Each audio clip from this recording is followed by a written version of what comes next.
Okay, so today I'm going to talk about the female pelvis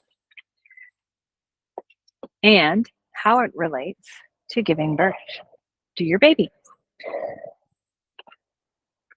We've got the pelvis. The pelvis actually is four different bone structures.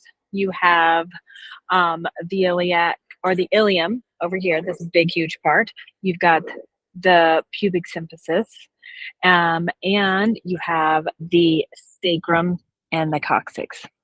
On mine, it's not correct because this is not part of this. It's separate, but there you go. So, what all do you need to know about your pelvis before you give birth? Not a lot. You don't have to memorize all of these things. You don't have to know um, where the sciatic notch is. You don't have to know where um, the ischial tuberosities are. You don't, well, you need to know where they are. You don't need to know what they're called. So let's simplify and empower.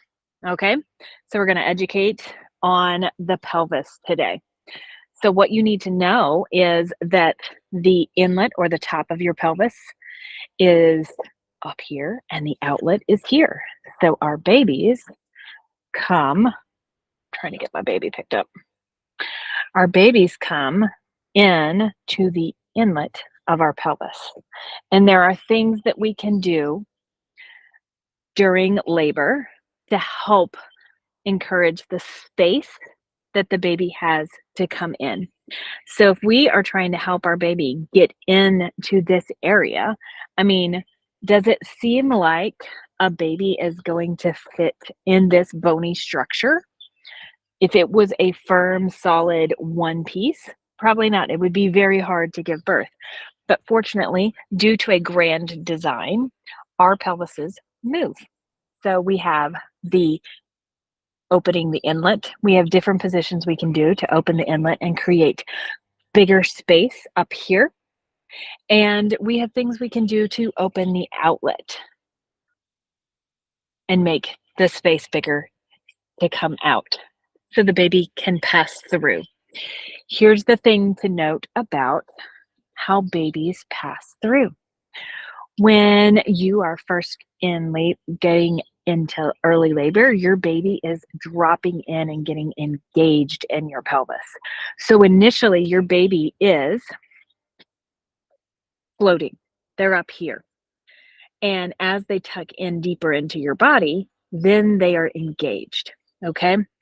So, how do we measure that? What is the thing on our bodies that measures engagement of the baby in the pelvis? That is, some people call it station of the baby, some people call it engagement.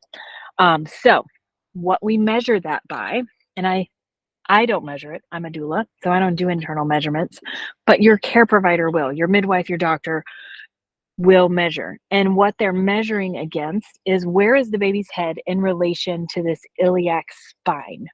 So when they do an internal exam, they can actually feel where this spine is based on your body's anatomy. And then they can feel the baby's head as they are dropping in to the inlet of your pelvis. So babies drop into the pelvis looking one side or the other. They're going to be looking hopefully back towards your hip with their body mostly forward. See? So this is the posterior edge of the baby is towards the anterior part of your pelvis, which is the front. The front of your pelvis is more in line with the baby's back, which is what we want. Because babies drop in this position where they're looking to one side. And then as they drop in, the doctor can measure where the baby's head is in relation to those spines. So they will reach in and feel, trying to hold it where you can feel. They'll feel where the baby's head is in relation to this spine. Okay. So let me see here. I think you can see, yep, that line right here through this cavity here. You can see this line right here. And so baby is going to drop in, and they get measured based on where they are in relation to that. So we want to, in the beginning of labor, we want to give the baby as much space as we can in the inlet of our pelvis, okay? Because baby's coming in here. Then they have to be able to feel super comfortable as they tuck their chin, as they sit into our pelvic cavity. They're going to naturally tuck their chin so that the smallest part of their head goes from here to here. The smallest part of their head is now here. Then they're going to rotate that head to this because this fits out. Okay. And as they come out, they tuck this as well and rotates that shoulder around. And voila, then you have a baby. Less floppy than my baby. But what are some things you can do? So if you get in a hands and knees position and you can feel your sits bones right back here on your butt cheeks, and you are in a hands and knees position, and you go with your knees hip width apart. So you're gonna knees hip width apart, and you're gonna put your feet together. So your feet are gonna be in, and your knees are here. You're gonna feel those sits bones, and then you're going to put your feet out, and you're gonna take notice of what those sits bones are doing then.